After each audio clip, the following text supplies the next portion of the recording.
Hey guys, Jack here. Welcome back to the channel. Hope you're doing well. Today we have a simple video just unboxing the new Samsung Galaxy S21 5G. This just came out yesterday and we're going to go ahead, unbox it and take a look around the phone.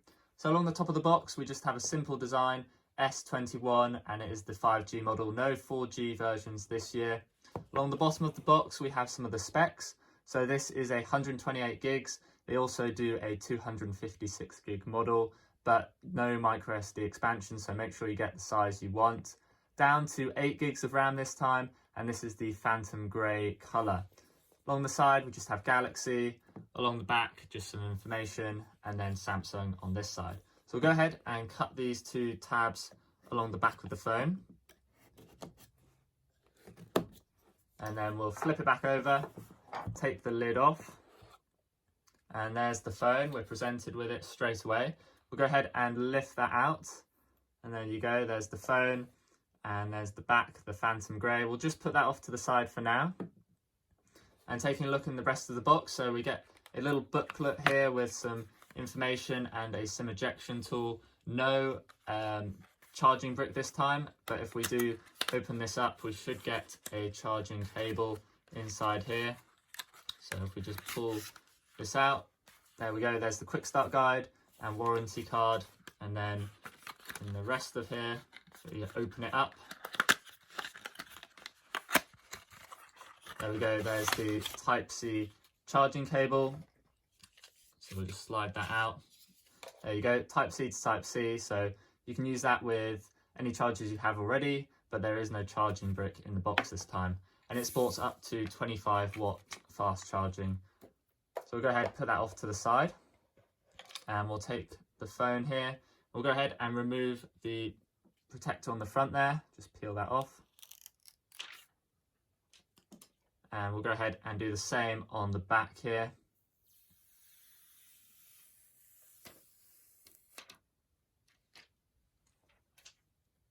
And there you go, there's the S21.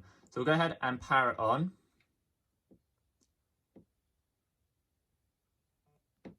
And whilst that's booting up, we'll go ahead and take a look around the phone. So on the front here, we have a 6.2 inch display. This is 1080p this time, so they've downsized it from that 1440p, but the older Galaxy could only run at 1080p 120 Hz, whereas this model can run at that full resolution of 1080p and range from 48 up to 120 Hz.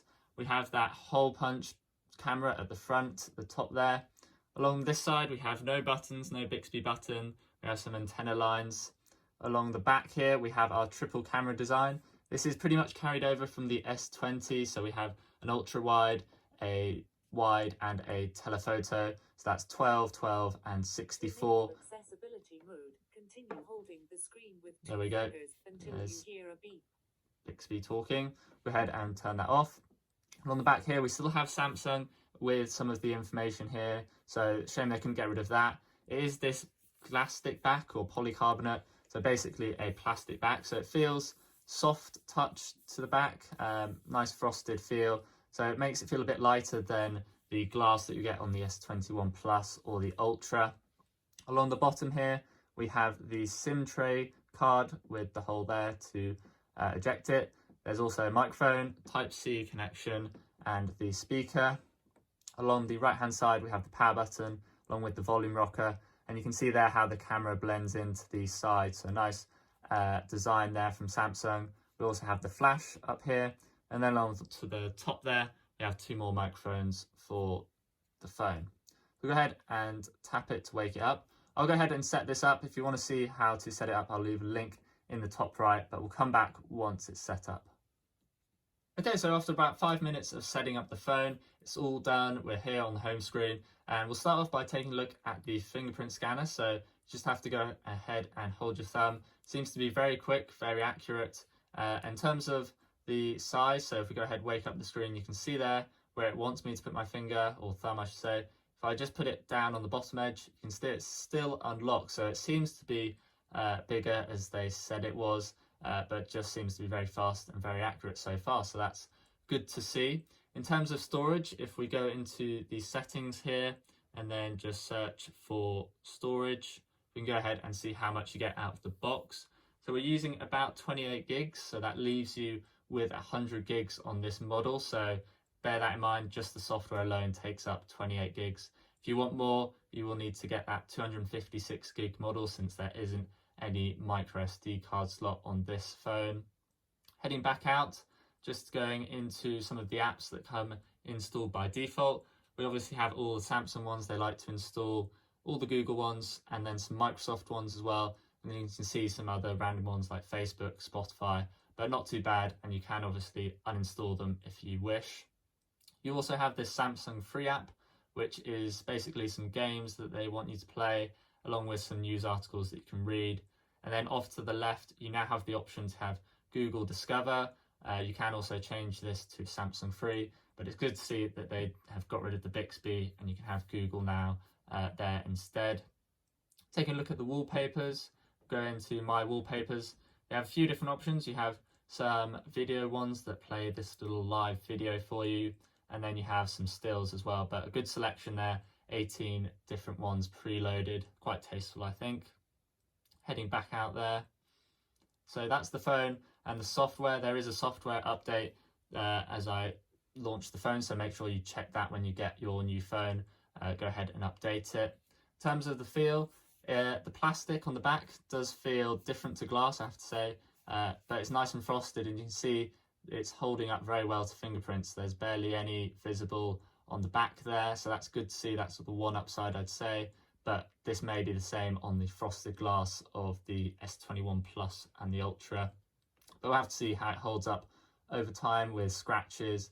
It should hold up better to drop since it is plastic, but it'll be interesting to see.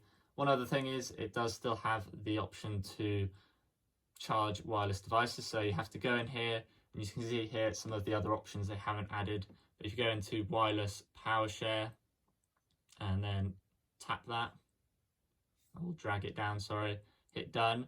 If you go ahead and hit that, unlock the phone, it should then go ahead and say wireless power share. If we grab some Samsung buds, go ahead and drop them on, it should start charging.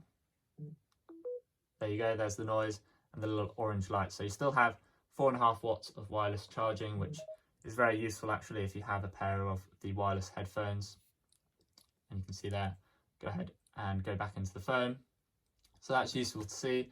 One thing to note is that the 5G model, this is 5G in the UK, is only sub 6, so you won't be getting that 2 gigabytes per second speed that you see in the US with the ultra wideband or millimeter wave, sorry. So just bear that in mind. Another thing is to note that this only has Bluetooth. It doesn't have the ultra wideband that they're advertising, so that is reserved for the S21 Plus and the Ultra. So something like their new tracking devices, they have launched a Bluetooth only version. This will work just fine with this phone, but if you want the ability to hold up your phone and view in a room in AR where your tracker is, you will need the 21 Plus or the Ultra along with that Tracker Plus to do that. And also in the future, perhaps things like unlocking cars, this won't be able to do with that ultra wideband. So just bear that in mind. If you want that technology, you will need to bump up to the S21 Plus. Otherwise, it is pretty much the same as the S21 Plus, it's just smaller screen and therefore battery is decreased and battery life. But in terms of size, it is very comfortable in the hand. You obviously have that tall aspect ratio, but very comfortable, narrow phone. So it seems to be doing well. We'll go ahead and end the video here. If you have any questions about the S21 or any of the range, do go ahead and post a comment down below and I'll try and get back to you as soon as possible. If you enjoyed this video or found it useful, please hit that like button, it really helps out the channel. And if you want to see how to set it up, I'll leave a link on the left there. And if you haven't got subscribed already, hit that button on the right and I'll see you guys in the next video. Thanks for watching.